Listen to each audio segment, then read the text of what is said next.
The TD. The largest church in America was recently given to Jake's daughter, who became a teen mother at the age of 14. However, that is not the reason for conversation. In court records, a producer who was suing Diddy used Jake's name. Then an individual from the 1980s made claims. Jake's retaliated by filing his own case. The Potter's home is the scene of something more significant than the billion-dollar agreements and the near-death experience on live television. And the truth is only now beginning to emerge. In South Charleston, West Virginia, on June 9, 1957, Thomas Dexter Jakes was born. His dad, Ernest Jakes Sr., had a modest cleaning company. Odette was his mother, and she taught. Life was never easy, but they put in a lot of labor. Of his 3 siblings, Thomas was the youngest. Their house was located in a low-income black community where bigotry and hardship were commonplace. Funds were limited. It was a rare opportunity. But something strong was growing under that strain. He learned from his parents to never give up, believe in himself, and work hard. That attitude would influence all he would become in the future. Most people believed that Thomas would never be a preacher because of his severe lisp as a youngster. But he wanted precisely that. In his backyard, he would preach to trees, and in his bedroom, to stuffed animals.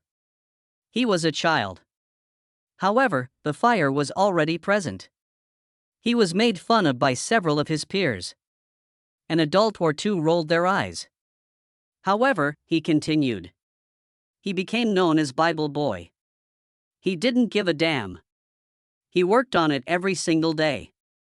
He constantly practiced his speech and mimicked the sermons he heard at church. He wanted to do more than simply converse. His goal was to move people. His early devotion served as his shield. And then everything was different. The kidney failure that gradually robs you of your life struck Thomas's father when he was 10 years old. There was little treatment available at the time, particularly for West Virginia's black families. His dad got weaker. His mother took on the role of caregiver for Thomas. A child shouldn't have to deal with that, but he was powerless to stop it. It was time for him to mature.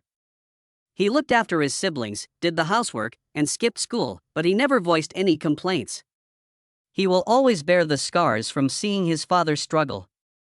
It made him realize how fleeting life is and how intense family love must be. The pain worsened 3 years later. When Thomas's father passed away in 1973, he was only 16. It shattered the family. Financially and emotionally, everything fell apart. Thomas was helping out at the Union Carbide plant part-time, but he had to take on more now.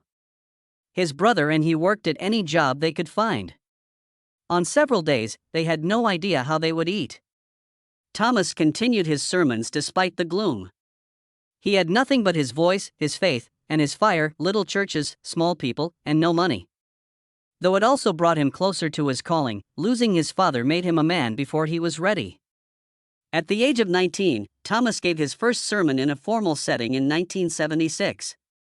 He received his official ordination in 1979. It was a significant step for a young man who had experienced a lot. The lisp remained, but it was no longer an issue. They paid attention. Because they sensed he had lived up to his words. Scripture was not all he was quoting. It was oozing out of him. During the day, he held regular occupations, and at night, he preached anywhere he could. Although his life did not yet appear to be a success story, the groundwork had been established. A larger item was on the horizon. It began to take shape in 1981. At a church revival in Beckley, West Virginia, Thomas received an invitation to speak. Sarita N. Jameson was the person he met there. On August 19, 1955, she was born. She was well-respected, intelligent, and already involved in ministry. But she had suffered a lot in the past.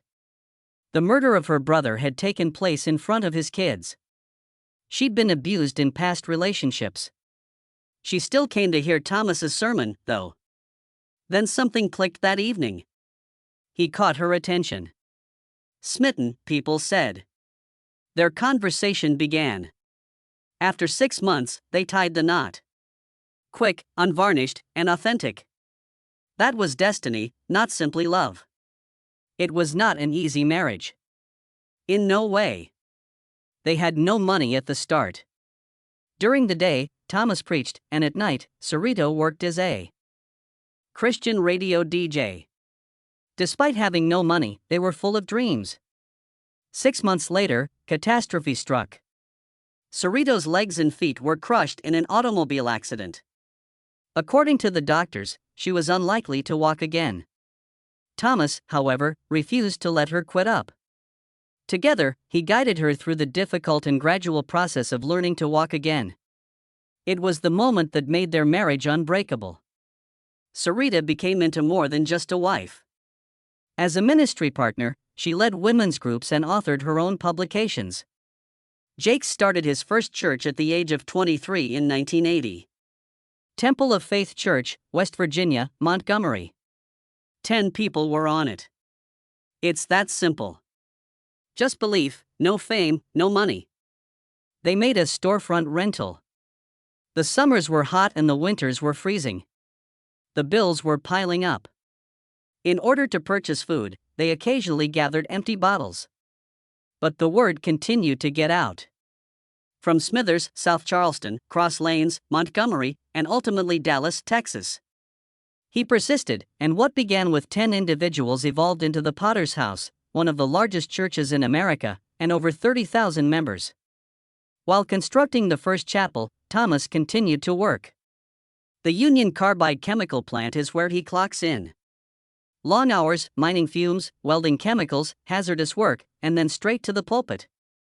Just hustle, no breaks or leisure. The facility closed its doors in 1982. Jakes had to quit his work.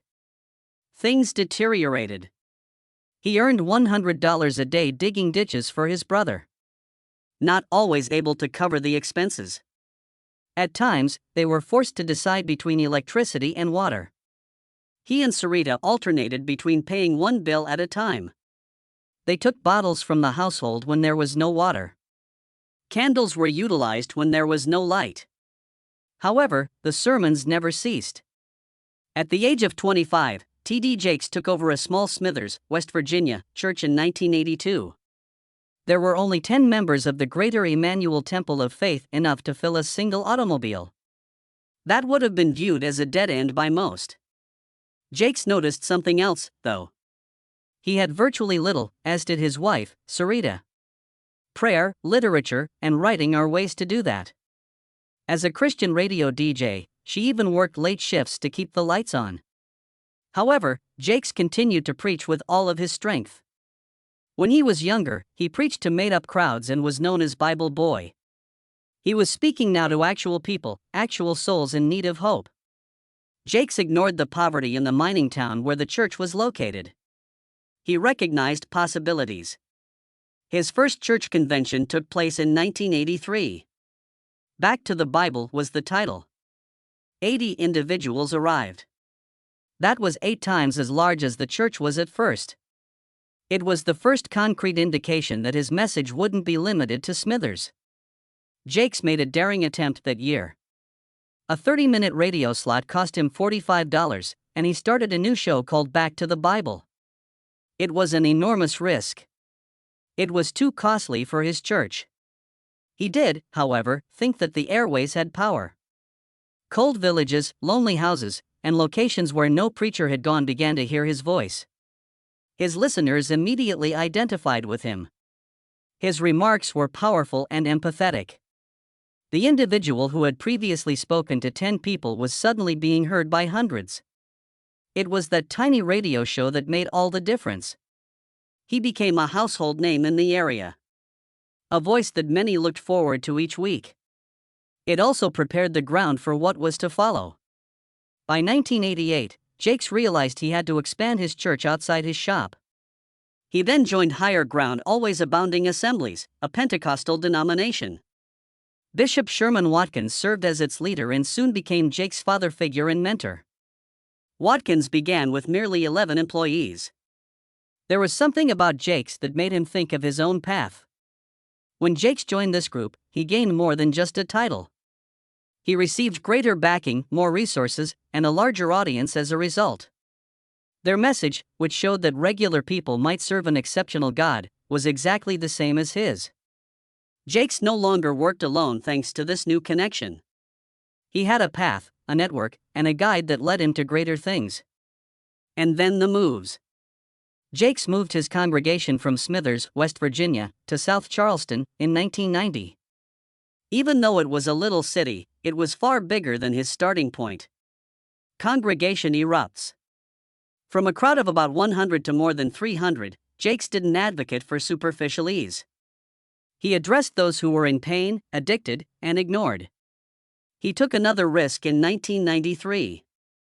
A middle-class area with a large white population, this time to change lanes. Moving into such an area was unprecedented for a black Pentecostal minister, yet it was successful.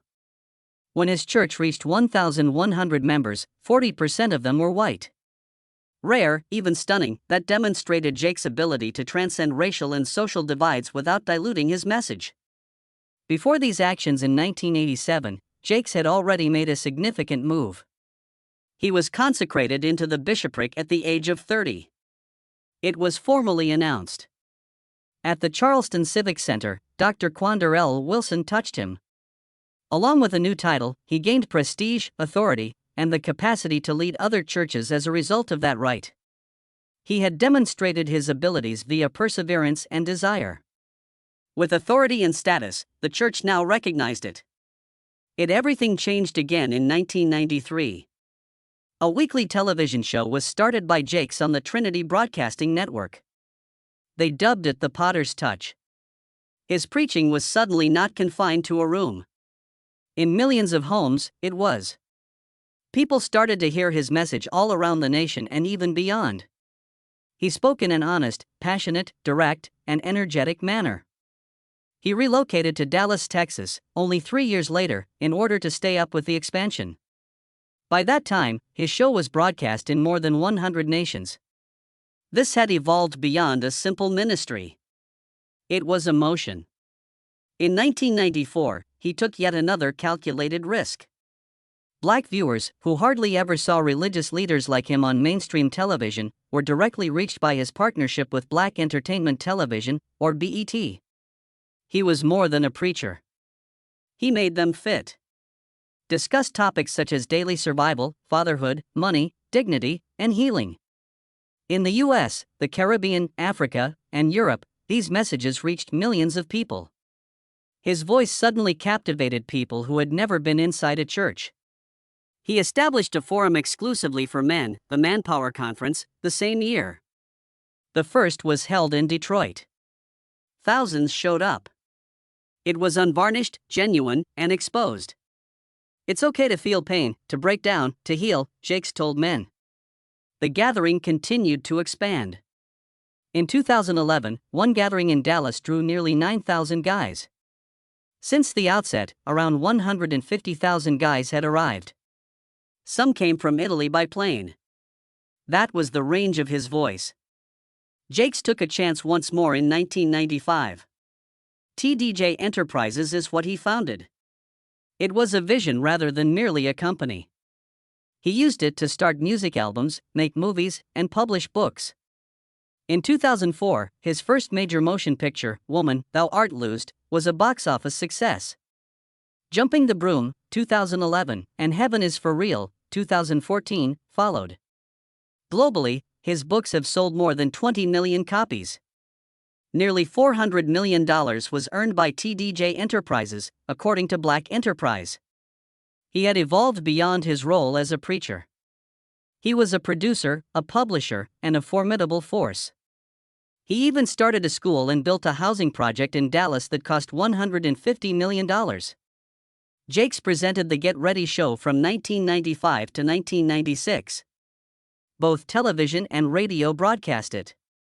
Preaching, interviews, live calls, and music were all incorporated. TBN, BET, and many syndication networks carried it. It was therefore one of the most widely viewed religious broadcasts. Millions watched.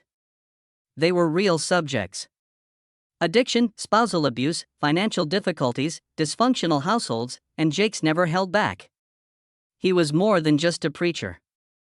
He addressed those who were in pain. He expressed optimism. He provided a motivation for them to continue. T.D. Jakes took a risk that few pastors had ever taken in 1996. He relocated to Dallas, Texas, leaving his expanding congregation in a little West Virginia hamlet. He arrived with others. He brought over 50 employees and their families. It was not only a move. There was a mission. He constructed a huge structure called the Potter's House on a 34-acre mountaintop. About 1,000 people belonged to his previous congregation. He set his sights on tens of thousands in Dallas, however. The new facility featured offices, a 5,000-seat auditorium, and expansion space. And it grew quickly. They constructed a new sanctuary in 2000 that was 191,000 square feet, had space for 7,600 people, and was equipped with the newest technology. It took them only 4 years to pay it off. That was the speed at which the momentum increased. It seemed like a huge event was taking place even during the first service at the Potter's House. Moreover, 2,000 people attended. They arrived despite the city and church being brand new. They were hosting 3 services every Sunday in a matter of years. By August 2000, weekly attendance had risen to over 23,000. Once a leap of faith, it had become a phenomenon. The Potter's home not only expanded, but also blew up. More than 30,000 people joined. It was named one of the nation's largest churches by Outreach magazine. In 2018, CBS News ranked it as the 25th largest megachurch in America, with more than 16,000 weekly attendees. Special events attracted as many as 70,000 viewers online. It evolved from a church to a movement. It was unique because of the people. Men made up almost half of the congregation. Quite a few for a church, especially one with a predominantly ethnic congregation. But that was the idea. This was not your average Potter's house. It united individuals from all walks of life. Those who are homeless, those who have served time in prison, working-class families, and professionals. Jakes clarified. Everybody had a place. There were tens of thousands of men attending his manpower conferences. Regardless of gender, ethnicity, or status, his message resonated. Then, Hurricane Katrina hit. More than 1,800 people lost their homes and millions more died in 2005. Jakes didn't watch from the side. He accompanied President George W. Bush to Louisiana. Bush publicly acknowledged Jakes for his assistance in mobilizing what he referred to as the Army of Compassion on September 5. The president should take more active action to combat poverty, Jakes urged. He was now giving the White House advice rather than merely preaching. Jakes was also present when Barack Obama took office on January 20, 2009. He went to St. John's Episcopal Church that morning to pray in private with a small group of leaders. It was a silent yet impactful time. He joined Joel Hunter and other religious leaders in their prayers for America's first black president. He wasn't only a preacher that day. He represented spiritual leadership at its pinnacle. Jakes did not, however, end at the pulpit. He established the Metroplex Economic Development Corporation in 1998. It provided hope to underprivileged neighborhoods, assisted families in purchasing homes, and mentored youth. The Clay Academy, which emphasized education and community development, was also founded by him. They were more than just programs. They served as lifelines for those who had been abandoned. According to Jakes, faith ought to inspire action. Next came television. He launched a syndicated talk show with Dr. Phil and CBS in 2009. Despite having huge ambitions and big names, the show never aired. The project failed because of the unpredictable economy. While most would have stopped there, Jakes made another attempt in 2015. This time, the TD Jakes program began in 4 locations before reaching 50 markets. It included self-help, motivation, and celebrity interviews. However, by March 2017, it had been scrapped. They received dismal ratings. Nevertheless, Oprah Winfrey's network took notice, providing him with a new forum to spread his message. At the same time, his family was developing into its own ministry. 5 children were reared by him and his spouse, Sarita. Jamar, Thomas Jr., Jermaine, Sarah, and Cora. They're all participating in the ministry. It is uncommon. Most pastors of megachurches are unable to say the same. Cora and Sarah went on to become well-known writers and preachers. The others are in the media and operations fields. Their father wasn't the only one they were following. They were pursuing the same goal while constructing their separate routes. Sarah's tale is especially impactful. Her birthday is July 17, 1988. She gave birth at the age of 14. Her future might have ended as a result.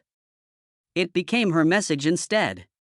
She started writing after a failed marriage and being a single mother to her son. Her candor struck a chord with others. Pastor Teray Roberts was her spouse in 2014. They currently serve as co-pastor of congregations in Denver and Los Angeles. The Potter's House in Dallas appointed Sarah and Teray as its new leaders in April 2025. Her life is a tale of metamorphosis, from teenage mother to megachurch leader. And then there's Cora. She envisioned having a son named Nehemiah from an early age. She was identified at the age of 22 as having polycystic ovarian syndrome, a condition that impacts about 5 million women in the United States. Doctors warned her that she might never become a mother. That was heartbreaking. Despite her depressive episode, she persisted. To encourage other women who are similar to her, she started a blog called Fertility Faith. She became a preacher and is currently in charge of the Dallas Potter's House Children's Ministry. She still harbors the hope of one day holding Nehemiah and adopted a daughter named Amore. She discovered meaning via suffering. The intersection of the financial and religious worlds on April 27, 2023, was unexpected. Wells Fargo and Pastor T.D. Jakes partnered on a venture that sparked curiosity and expectations. A significant 10-year partnership that potentially invests up to $1 billion in America's most underserved communities was revealed. This was no flimsy charity promise. It was an extended commitment. $1 billion in loans, grants and investments that are all meant to improve life in areas that are typically overlooked by large institutions. Jakes carried with him the whole force of his empire in addition to his name. TDJ Enterprises, TD Jakes Foundation, and TD Jakes Real Estate Ventures. The CEO of Wells Fargo, Charlie Scharf, also didn't hold back. According to him, this was an ongoing investment. Real equity and long-term impact were the goals. They weren't merely writing checks together. They were changing the regulations. Then that billion-dollar pledge began to materialize in 2024 and 2025. The TD Jakes Foundation awarded $18 million in awards to 29 organizations nationwide with support from Wells Fargo. The initial $9 million was distributed to 16 organizations that prioritized career development, affordable housing, and financial literacy. In April 2025, an additional $9 million was revealed to assist 13 additional groups. Workforce preparedness and economic empowerment were highlighted in this round. A few of the donations were enormous. Paul Quinn College, Wiley University, and Morehouse College each received $1.5 million. New housing, campus upgrades, and mental health services were all funded with it. The Lightship Foundation received $500,000 to support business owners. Clean Energy Education received the same amount from the Power 52 Foundation. In order to combat food insecurity, United Megacare also managed to raise $500,000. These were more than merely gifts. They were the focus of transformational investments. It was best expressed by the foundation's CEO, Kelly Cornish. This went beyond simply carrying out the mission. It made a daring statement about opportunity. However, just as Jake's community service was being praised in the media, another type of headline brought him into the spotlight. A federal lawsuit against Sean Diddy Combs blew up in the media in the beginning of 2024. Producer Rodney Lil Rod Jones filed the lawsuit, alleging Combs was guilty of major crimes including sexual harassment, drug use, and even sex trafficking. Jakes never faced any accusations of misconduct. But then his name was mentioned. According to the lawsuit, after Cassie Ventura sued Combs for rape and abuse, Combs intended to utilize his relationship with Jakes to improve his public image. Jakes' name barely came up once, but that was sufficient. The journalists went crazy. Online conjecture exploded. People were interested in learning the true relationship. Jakes was not formally involved in the case, but the mention of it created a sensation that persisted. Then the mess became much more. A convicted sexual offender named Pastor Dwayne Youngblood accused Jakes of attempting to sexually assault him in the 1980s during an October 2024 YouTube talk show. He claimed that it occurred when he was 18 or 19. Jakes attempted to kiss him and gave him an unwanted hug, according to Youngblood. Like a bolt of lightning, these statements went viral online. Via his attorney, Youngblood also threatened to sue Jakes unless he received $6 million. Jakes' legal team was quick to react. It was dubbed extortion. They claimed Youngblood, who had been found guilty twice for offenses involving minors, once in 2008 and again in 2014, was merely attempting to mend his own damaged reputation. The charges were described as nasty, calculating, and untrue. A month later, Jakes retaliated. He sued in federal court for defamation on November 25, 2024. Youngblood wasn't the only target, there were others who might have contributed to the lie's dissemination. Youngblood was charged with starting a concerted smear campaign in the filing. According to Jakes, there had been a physical, emotional, and spiritual toll from the attacks. Actually, something horrifying occurred the day before the case was filed. Bishop T.D. Jakes passed out during his live sermon at the Potter's House in Dallas on November 24, 2024. Thousands of people were there to watch. Online, thousands more were watching. He began to tremble as the end of an hour-long sermon approached. He let the microphone fall from his hand. Then he sagged onto a stool and fell to the ground. Initially, it appeared to be fatigue. It wasn't, though. Jakes had experienced a severe heart attack. On camera live. The video became widely shared. Members of the church hurried to assist. They summoned paramedic help. In real time, viewers from all across the world observed the commotion as it happened.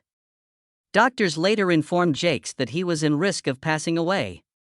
He was about 5 minutes away from death, they said. It takes 5 minutes. He wouldn't have made it to the hospital if he had arrived much later.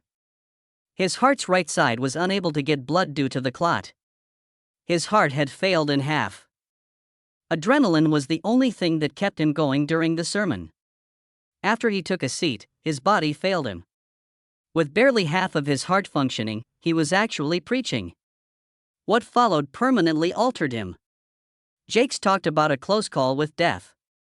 He reported feeling as though he had left his body. He noticed a pause in white clouds. "Come," he said, "I was heading out." Despite the turmoil all around him, he felt totally at ease at that precise moment. A spiritual encounter that helped him understand what was most important. He later referred to the experience as a privilege. He had to make a big decision at that very moment. Jakes formally announced it on April 27, 2025, in front of his whole congregation. He declared that his wife, Teray Roberts, and daughter, Sarah Jakes Roberts, will succeed him as senior pastors. It was not just any church, the Potter's House. It had over 30,000 members and millions more watching online, making it a global powerhouse. It was now the start of a new age. This was not retiring, Jakes made clear. This isn't a deviation. According to him, it's a rebirth. Not that he would completely leave the pulpit. He would continue to lead, preach, and provide guidance. But Sarah and Teray would now be in charge of day-to-day operations. It was an expansion, not an exit, as he put it. Years have been spent preparing for the change. Sarah and Teray relocated from Los Angeles to Dallas in 2022. They were preparing for this very moment as assistant pastors by 2023. Already, Sarah had established her own movement. Women change, with an emphasis on global women's empowerment. And now they were passing the flame. In megachurches, this type of shift is uncommon. Usually, changes occur abruptly or following a dispute. But Jake has everything planned. It showed through. It was done on purpose. And it was quite sentimental.